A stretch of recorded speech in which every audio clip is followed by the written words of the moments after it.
Қайырлы құрметті комиссия мүшелері, келіп отырған коллегаларым, магистрант курстастарым.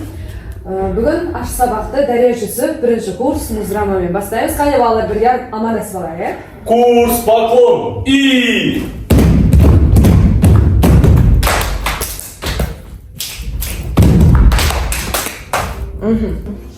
Кеттік, бәріміз үшінші точкаға қарап тұрамыз. Ең алдымен осанканың түзулігін қалыптастырамыз. Қол артта замок. Иығымызды түсіреміз. Басымызды түсіреміз. Бір деген кезде дем аламыз, екі деген кезде демді шығарамыз. Кеттік, бір, екі. Екі қол, екі жаққа қарай қатты тартып тұру керек. Қатты. Стоп, давай. Екі жақтан, еще раз, бір, екі. Екі жақтары былай қатты тұру керек. Еще раз, бір, екі. Жарайсыздар. Тура осылай жерге жатамыз. Осанканы міндетті түрде өздеріңізге фиксировать етіп алыңыздар. Актерға осанка қажет. Қазір біз барлық жаттығуларымызды осы денге, осанканың түзулігіне кері шегініп жасай беретін боламыз. Кет қолымыз асықпанда жоғарыдан. Ең алдымен білеміз, керілу, яғни дене бұлшықеттерін босаңсыту жаттығулар.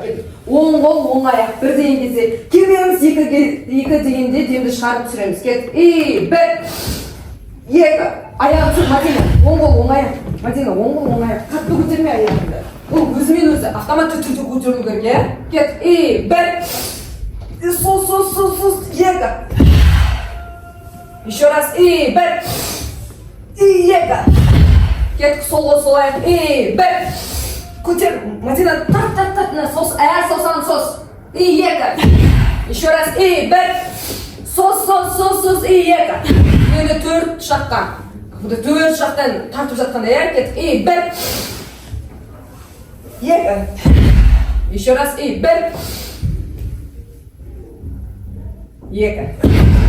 Молодцы. Қолымыз жанымызда.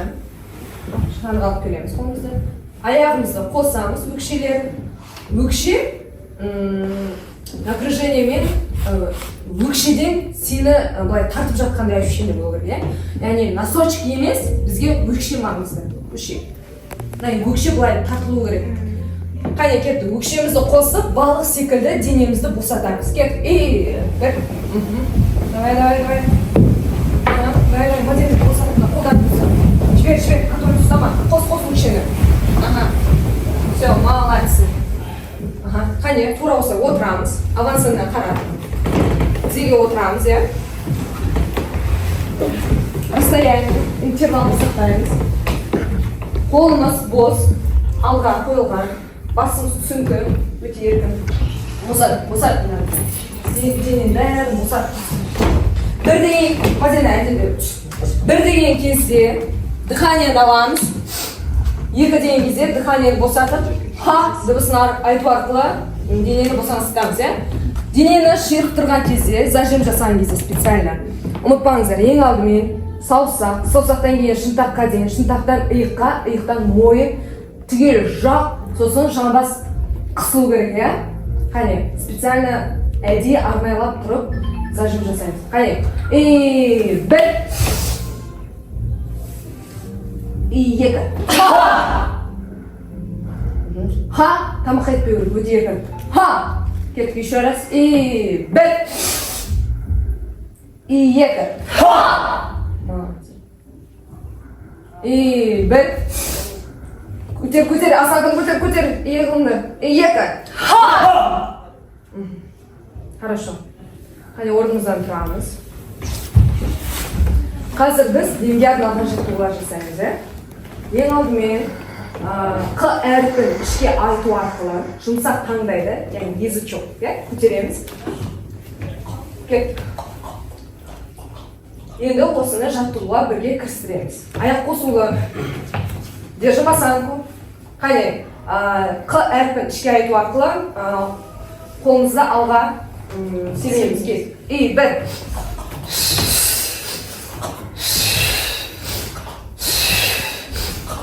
Артқа,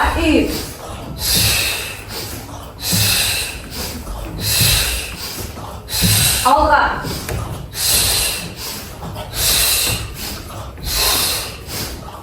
Артқа.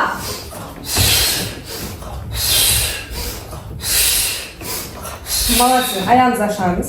Аяқ носочек қайда қарады? Тура солай қарап қалады. Қолымызды ашамыз. 1, 2, 2.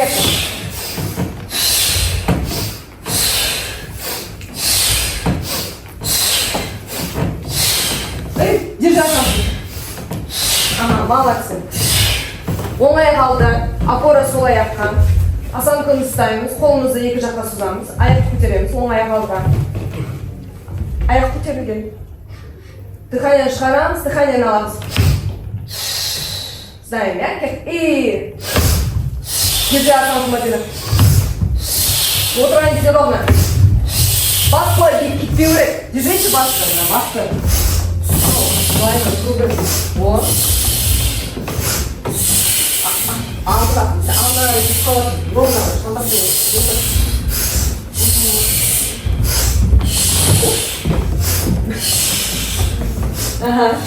Все, молодцы. Кеттік, енді екінші практикаға қараймыз. Отырамыз. Носочки тянем. Бір деген кезде қолымыз қалай? Бір деген кезде дыханиені аламыз. Екі деген кезде жаймен демді шығарамыз. Кеттік. И 1, 2.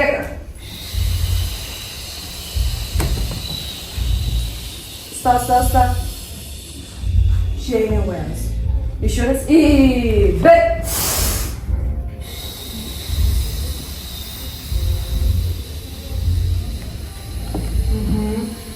Соңғы рет. Қане. И 1. 2.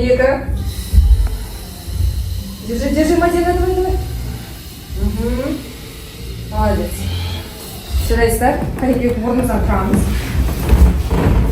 Дыханиені аламыз. 1 деген кезде. Дыхание аламыз, 2 деген кезде шығарамыз. Тек қана алға 4 рет, артқа 4 рет, оңға 4 рет, солға 4 рет, е? Кет. И 1. 2. 3. Алға. И 4. Артқа. И 1. 2. 3. 4. Оңға. И 1. 2. 3. 4. Солға. И 1. 2. 3. И 4. Қарайсыздар, қане дыханиені 4 фазалы, яғни тазартып жіберуге. Аяғымызды қосамыз. Қане 1, 2, 3, 4. Аяғымды қосма жүрмін. Равновесиені ұстап. Қане еще раз. И кеттік. 1, 2, 3, 4. Аяғымды қосма жүрмін. Қане соңғы рет. Диана. Енді түскен кезде минимум звугын бас сүйегіне айту арқылы дем шығарамыз, е? Кеттік. И 1, 2, 3, кеттік. Минимум. Еще раз. И 1, 2, 3, 4. Минимум. Молодцы. Жарайсыздар. Кетті. Біз демге арналған жаттығуды жасап аяқтадық, е? Дем бізге не үшін қажет? Сұрақ. Опора ұстау үшін. Сахнада даусымыз ұшып Пасы ұшу үшін. Кейін даусымыздың естілуі, тілдегі барлық, айтқан сөздеріміздің барлығы естілуі үшін. Ал дем болмаса актерда, онда қандай проблема болмау? Егер дем қойылмаса? Ол пасы дұрыс емес. Пасы дұрыс емес. Сосын дауса діріл. Сахнада іс-әрекет жасап жүріп, отдышка пайда болады. Молодец. Шықпай қалады. Діріл пайда болады, звукта, дауста, как будто қорқып тұрған сияқты. Сосын опора дұрыс емес. Яғни тез шаршап қалады, формада жүрмейді. Яғни біз диафрагманы, көгетті жаттықтыру арқылы біз өзіміздің әр дене бұлшықеттерімізді нерв орталық жүйемізге бағындырып, өзімізді полный мышцаларды контрольда ұстап үйренуіміз керек. Біз жаңа зажимге арналған жаттығулар жасадық. Зажим дегеніміз не? Қысылу. Ол не ол?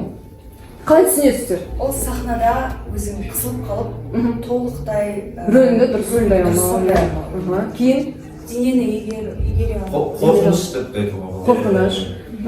Дауыстағы дірілде сол зажимның да кесірінен пайда болады. Молодец. Тіпті бізде диафрагмада да зажим болуы мүмкін, иә? Тағы зажим қандай болуы мүмкін? Жақта зажим болуы мүмкін ба? Былай сөйлесе. Сосын зажим былай болуы мүмкін ба? Немдегі зажим? Андай немі жоқта бір дауыс былай артқа кетеді. Зажим қолда. Барлық рөлден былай ойнайды. Зажим ба? Барлық рөлден. Или былай ойнайды да барлық рөлден. Зажим. Қол еркін емес. Яғни біз сахнада жүрген кезде еркін. Так, қай жерім менде зажат, яғни қымтырылып, қысылып тұр деп өзімізді сканерлейміз де кішкене еркіндетіп босаңсытамыз, иә? Болашақта сіздерге алда спектакль ойнарда, немесе жемен деп отрывок ойнарда, иә? Этюд, осы жаттығулардың барлығын жасаймыз. Денеміздің әр бұлшықетін босаңсытып аламыз, окей? Кетті. Келесі біз вибрацияға арналған жаттығулар жасаймыз. Вибрация дегеніміз не? Яғни діріл. Ал вибрационный массаж. Ол не үшін қажет Ол актерға? біздің даусымызға резонаторларды ашады. Сосын ана сүйектен звук шығады дейтін бар ғой. Иә, сүйекті ұрғылау арқылы дыбыс шығарамыз. Сахнаны гүрілдетіп жібереді. Мысалы сіздерде ұлдар ол природный бар, иә? Ал қыздарға ол не керек? Қою керек. Яғни грудной голос, бастың, иә? Негізі актерда көбіне қолданыста жүретін ол бичевой. Яғни біз көбіне мына маскамен, микрофонный голоспен сөйлеуге көбіне тырысамыз. Ал енді одан да бөлек қаншама регистр резонаторлар бар, иә? Кеуде, ішінен бастап дауыс гүрілдеп, төменнен бастап қопарылып шығу керек. Қазір біз соған арналған жаттығулар жасаймыз, иә? Кеттік. Бір талонымызды жабамыз. Жақ түсіңкі. Дем аламыз, дем шығарған кезде үстінен ұрлаймыз. Кеттік.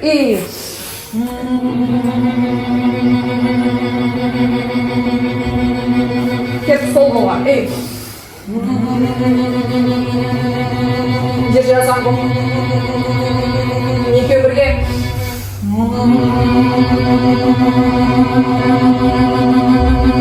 Кеттік. Шығар дауысы. Кеттік.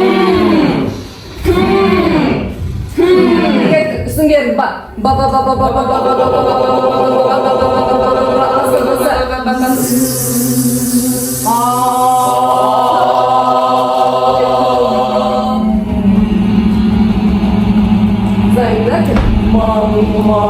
Маң басқан, шудалары шаң басқан. Маң басқан, шудалары шаң басқан. Связканы берейік, дәні. Держать жүрмей, ә? Кеттік. Оң қолымызды көтереміз. Кеттік.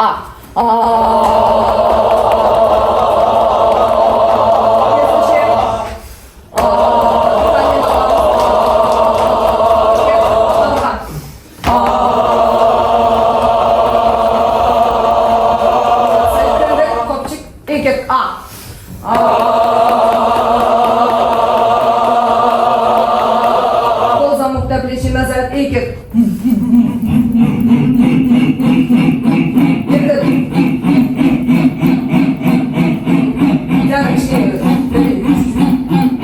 Молодцы. Түсінікті? Енді келесі біз артикуляционный жаттығулар жасаймыз. Ең алдымен тілімізді оңға айналдырамыз, солға айналдырамыз. Звукпен, иә?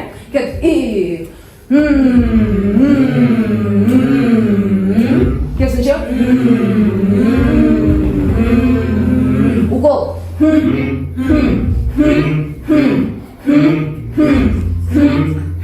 Кет.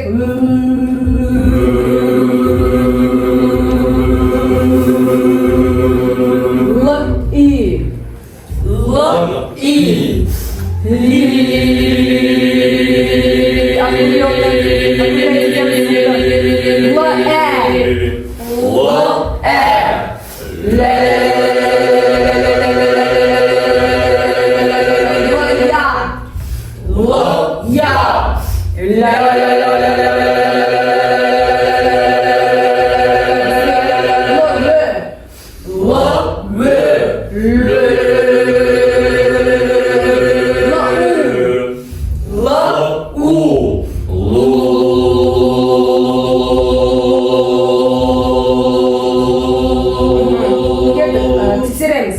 Nananan, nananan, nananan, nananan. İyi. Nananan, nananan, nananan, nananan. Nananan, nananan, nananan, nananan. Молодцы. Yerimizni oğan aylandıramız, sol aylandıramız. İyi, ket. Керісінше.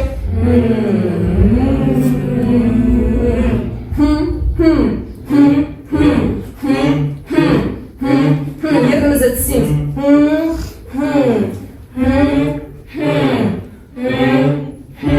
Ba pa ta da. İyi. Ba pa ta da. Еще раз. Ba pa ta da. Mama mam mama mam mama mam mama mam. Tekseremiz yerimize. İyi. Mama mam mama mam mama mam mama mam. Еще раз. Mama mam mama mam mama mam mama mam. Екеуін бірге араластырамыз, ерін мен тілді кет. И мама мам мама мам. И на-на-на на-на-на. Мама мам мама мам на-на-на на-на-на. Молодцы. Түсінікті? Қане кет круг. Еркін. Үшінші темпте круг.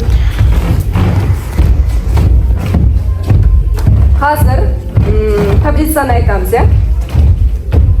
Тик, тек, так, топ, тук, те. Қане кет бірінші темпте. И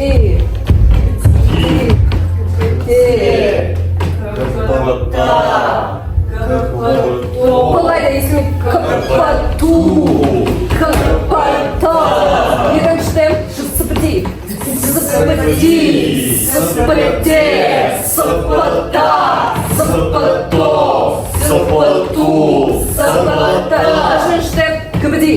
Кыбыди. Кыбыди. Кыбыда. Кыбыду. Кыбыду. Кыбыда. Жызырый төртінші темп. Жызырый. Жызырый. Жызырый.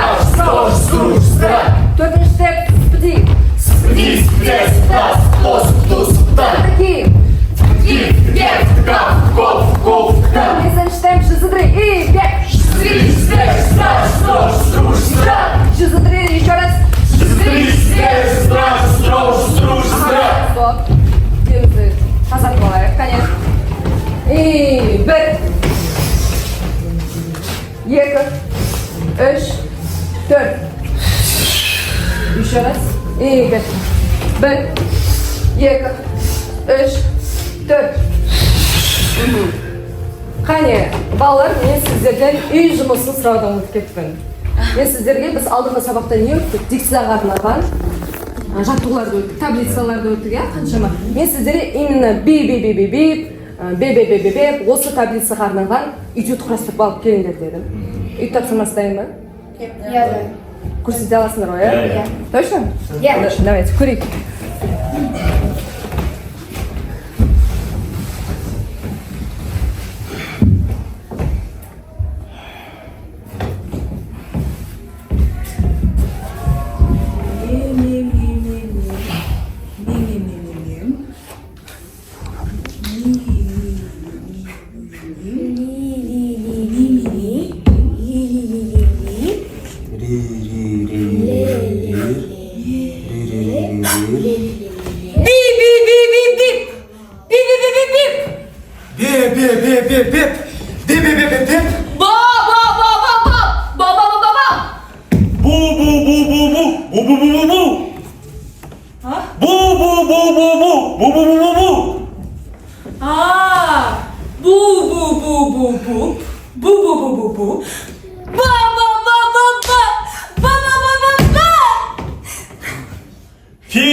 Мо. Му. Мам.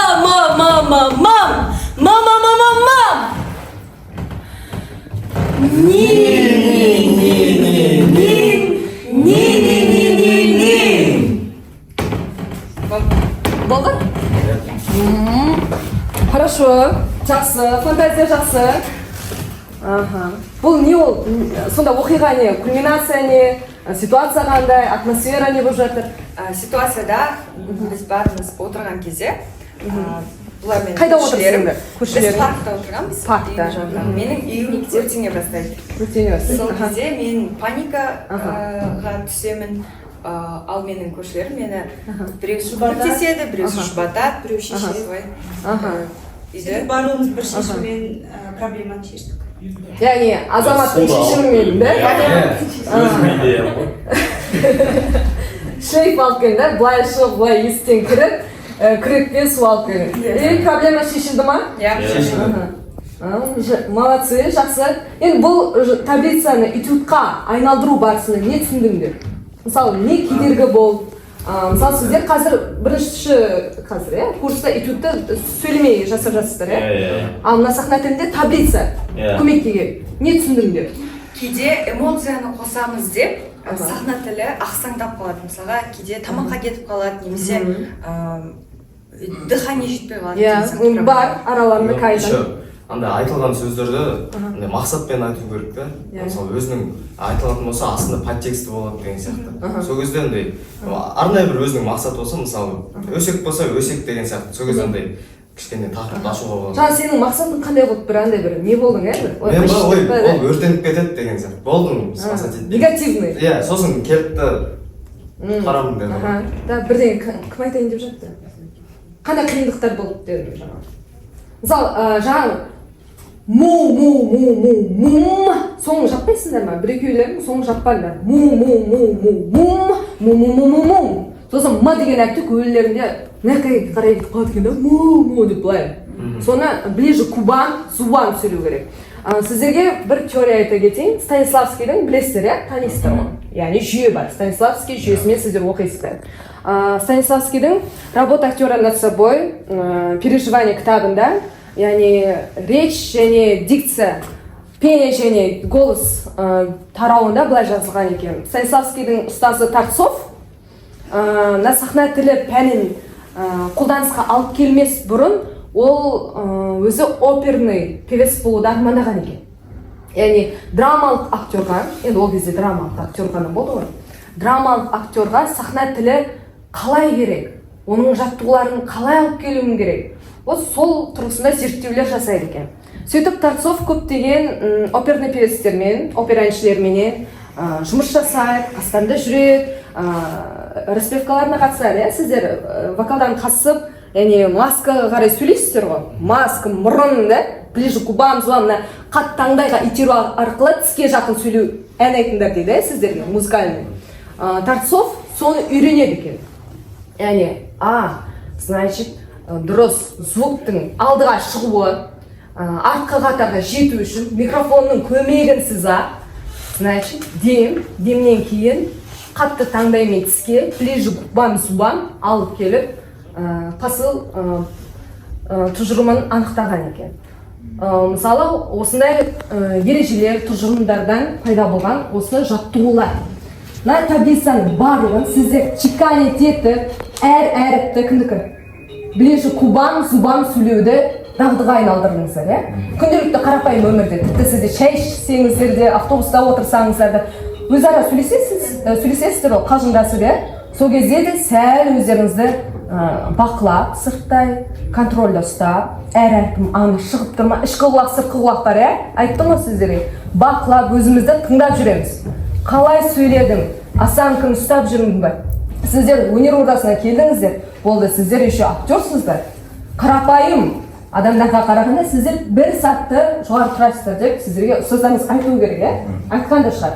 Менің де айтарым сіздерге, өздеріңіздің сәл дауыстарыңызды, демдеріңізді, осанкаларыңызды ұстап, өздеріңіздің өмірлеріңізге қарай алып келіңіздер, жарай ма? Келістік қой? Келесі. таблицаны аяқтадық. Енді сіздерге этюд екі жаққа бөлінеміз. Давай, Рамазан, Рауан екеуің осындай. Үшеуің мындай. Жоқ, Дайзаны мындай. Этюд. Жаңылтпаш айтамыз. Сіздер соғыс алаңындасыздар, иә? Сіздер жарақаттанған жауынгерсіздер. Біреуің жатырсыздар, біреуің отырсыздар, біреудің қолы сынған, біреудің аяғы сынған, иә? Білмейміз. Біреуінің басы, біреуінің іші аяққа оқ тиіп. Ситуация сондай. Қане, жатамыз, бірдеңе істеп аламыз, ойластырып, кімдікі қай жер ауырып тұр. Ал сіздер құтқарушысыздар. Соғыста медбикелер бар ғой, солай. Оқтар атылып жатыр. Приспособление жасау арқылы жаңылтпашты айтып барып Дианаға қарай, мысалы мен бардым, иә, сызық судан сүліксізді, яғни ұстап, сұрап жатыр, қай жердің аяғы бар, иә, там, уже мынаны ұстап, салмадан сүліксізді, суға сымсымандай жүрді, яғни уже мына жаққа қарай алып келемін, понятно? Екі жаңылтпаш, мейлінше. Барғанда бір жаңылтпаш, қайтқанда екінші жаңылтпаш. Түсінді? Кімді өздеріңіз білесіздер. Екеуіңіз бірінші бірге есіліңдер, иә? Бірінші қай жаңылтпаш айтасыңдар, екінші қай жаңылтпаш?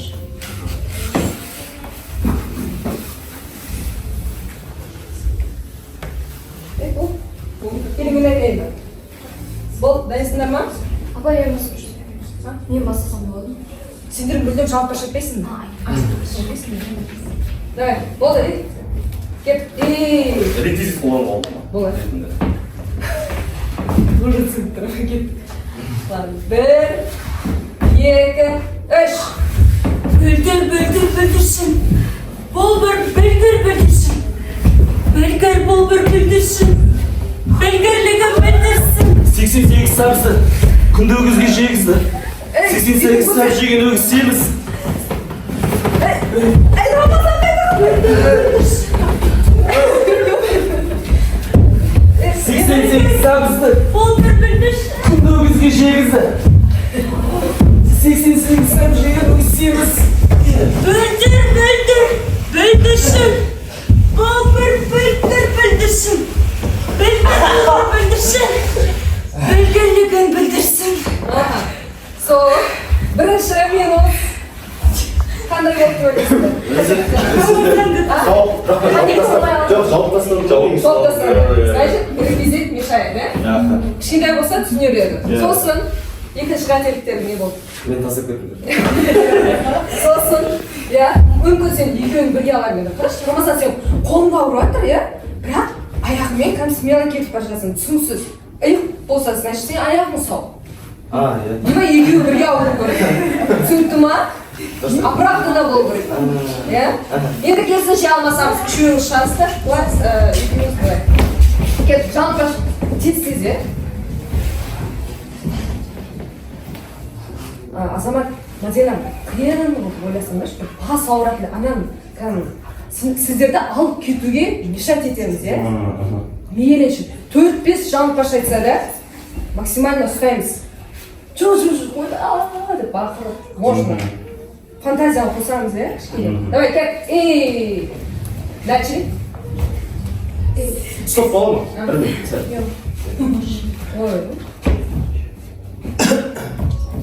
Бұл жаттығу арқылы біз студенттердің фантазиясын дамытамыз, әртүрлі қимыл іс-әрекет кезіндегі балалардың неше түрлі положение, позаларды, дыбыстың, дауыстың дұрыс шыққанын қадағалаймыз. Қанша дегенмен сахна тілі актерлық шеберлікпен сабақтас пән болғаннан кейін мен балалармен актерлық шеберлікке қарай уклон жасаймын. Кішілерім. Болды, ей. Болды. Начали. 88 88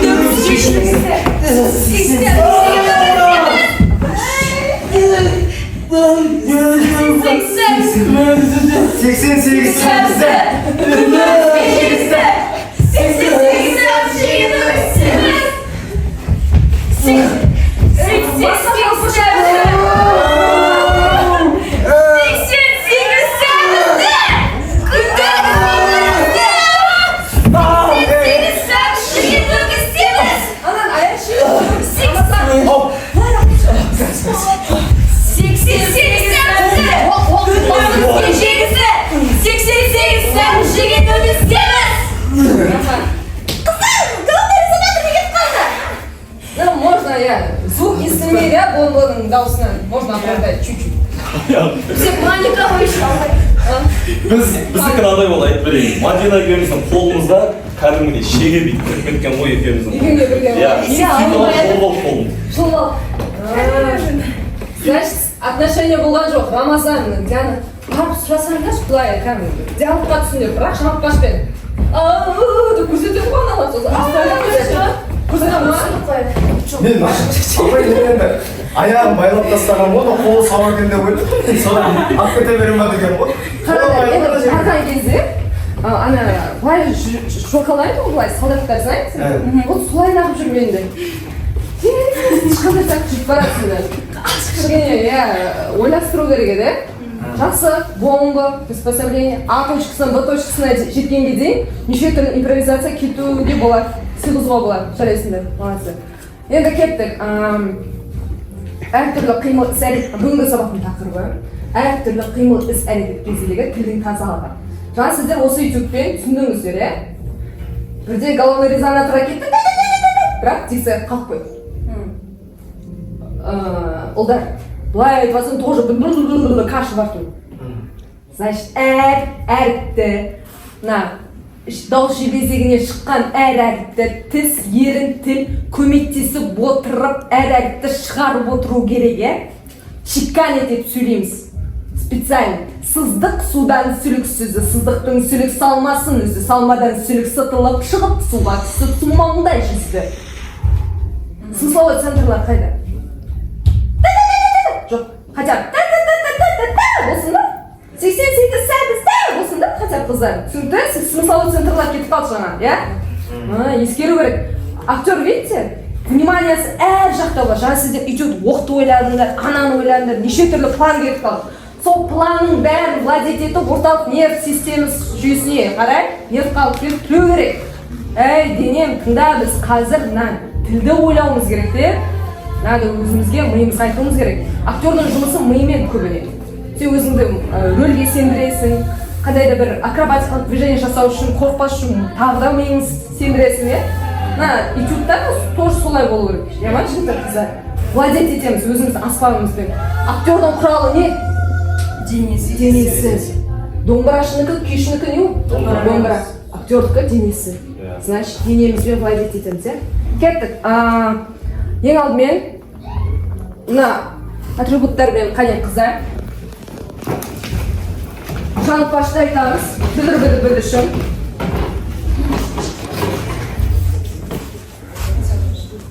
Ең бірінші әр жолға демаламыз. Бүлдір-бүлдіршін ба? Осы ғой, Бүлдір-бүлдіршін. Бұл бір білгір бүлдіршін. Понятно? Кеттік. Начали. Бүлдіршін. Бұл бір білгір бүлдіршін. Білгір бұл бір бүлдіршін. Білгірлігін білдірсін. Молодцы. Енді екі жолда ғана, ортасында ғана демаламыз, е? Бүлдіршін, бұл бір білгір бүлдіршін.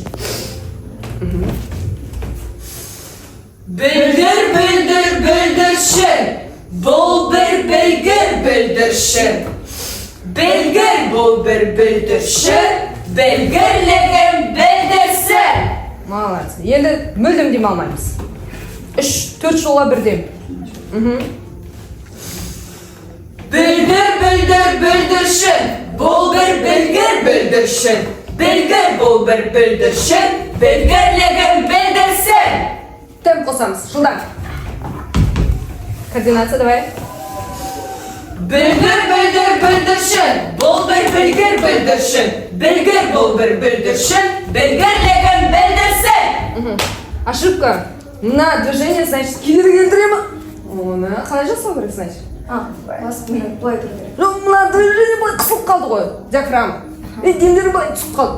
Неге? Диафрагма, значит, опораны ұстамай тұрсыңдар, е? Қайттан. Деген болмайды. Сіздер музыкальный актерсыңдар. Бүлдіршін. Бұл бір білгір бүлдіршін. Білгір бұл бір бүлдіршін. Білгірлігін білдірсін. Молодцы. Кеттік, скакалкамен. kaldı benim. Давай, Рауан.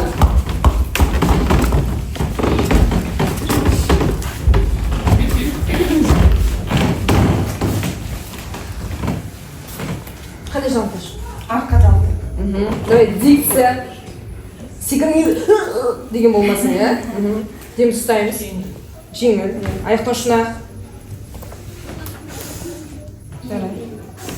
Arkada altar kar var, kırkada kırgar kar var, kırgar karda altar kar var, altar karda margar kar var. Молодец. Хорошо. Кішкене жақсы оқығансың. Ұнамайды ма?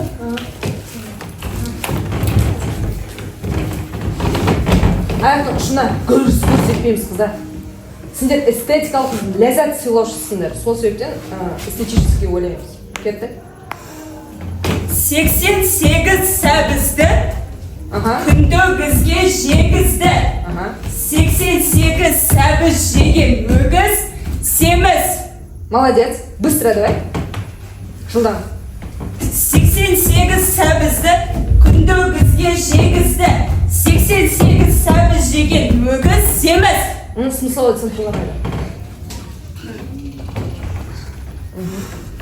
88 сәбізді күндөгізге жегізді. 88 сәбіз жеген өгіз семіз. Сызы жоқ. Дайындаламыз, иә? Репетиция жасаймыз, иә? Метро, автобус, бәріне отыр. Мынау, қайсы? Опа жаққан апа, оқа таққан ападан басқа. Опа таққан апа, оқа жаққан ападан басқа. О, давай, аспай. Опа жаққан апа, оқа таққан ападан басқа. Опа таққан апа, оқа жаққан ападан басқа. Молодец. Келесі күрделендіріп ал, иә? Движениесі көп болсын, окей? Колесо жасап келгенде потом бар десе, сондай побольше надо, окей? Кеттік, келесі. Ұмытты ма?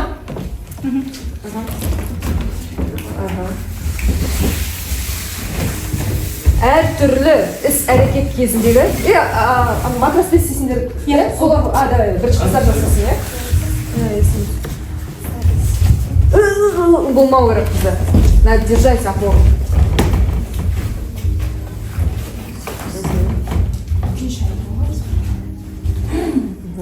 Сыздық судан сүлік сүзді. Сыздықтан сүлік салмасын үзді. Салмадан сүлік сыртылып шығып, судан шығып,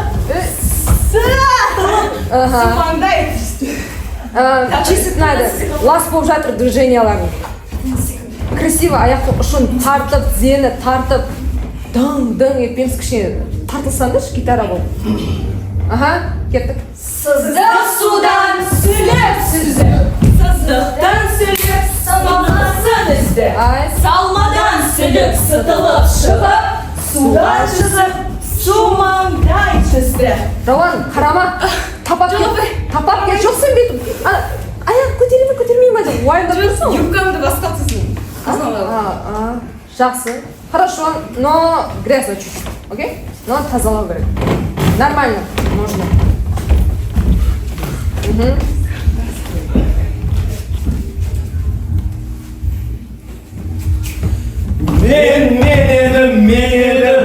Мен нарғыда жүргенде еңіреп жүрген ер едім. Исатайдың барында екі тарлан бір едім. Қай қазақтан кем едім, бір қазақпен тең едім. Ансамбль айда. Аяқты қос Рамазан ана баланс ұстадың ба? Қосыш? Сосын секірген кезде дөң кетпен, аяқтың ұшына секір.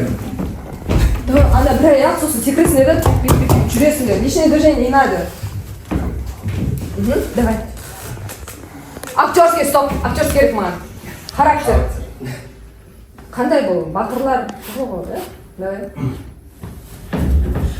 Мен едім. Мен нарғыда жүргенде еңіреп жүрген ер едім. Исатайдың барында екі тарлан бір едім. Қай қазақтан кем едім, бір қазақпен тең едім. Молодец. Болды, жинайық матрасты.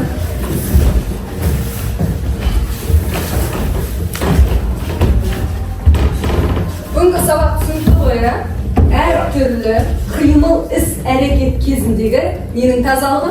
Тілдің тазалығы. Жаңа проблема болды. Сіздер ұлдар қуырып жасаған кезде, яғни, значит, не ол? Диафрагма бұрылған кезде де демді ішке алу арқылы итеріп тұрып, сонда да таза сөйлеп үлгерген. Бүйтіп звук мына қайтып қалып, направляй болсаң да, әлдеге шығар, мына жақтан шығар, мына жақтан шығар. Миымен жіберу керек па сен? Мына мен қуырып жасап жатқан кезде звугым мына жерде қалып қалып.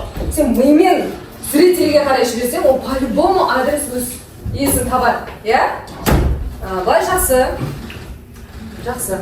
Мен сіздерге әдебиеттер тізімін жасап қойдым. Қазір мына ішіне бір-бір парақтан аламыз. Сосын үйге тапсырма осы аты жөні жазылған актер-актрисалардың, мұғалімдердің еңбектерін алып, бір аптаның ішінде оқып келу. Жарай ма? Кітаптар болмаса, YouTube арнасы бар. YouTube арнасы бар. Интервью, сұхбаттарын қараймыз. Басқа кісілердің не айтты екен, не деді екен, үлгі аламыз. Әр жазылған персонаждан, тұлғалардан өмірлеріңізге бір кеңес, бір айтады бір нақыл сөз алып аламыз, түсінікті? Сосын сіздерге мятный конфет дайындап қойдым. Бұл неге? Мята бізде әр өкпеміздің бронхларын, капиллярияларын, яғни дем алған кезде жалғыз ашады дыханиені. Өзінің сондай дәмін беріп. Бізге ұстаздарымыз вокалдан, Мұрат Настайұлы арасында жалғыз беретін. Не дейді? Жалғыз, ол конфет беретін едіңіз бар, иногда. Соны, дәмін алғаннан кейін, өкпеден әр түрлі бронхлардың ашылған сезесіздер. Содан кейін вокалға бар, содан кейін сахна тіліне келіп жаттығулар жасасаңыздар, сезініп тұрасыздар, хорошо? Бұл сіздерге менен бір лайфхак болсын, жарай ма? Маған сұрақтарыңыз бар ма? Жоқ, Жоқ. Осымен ашық сабағымыз аяқталды, кәнекей. Поклон. И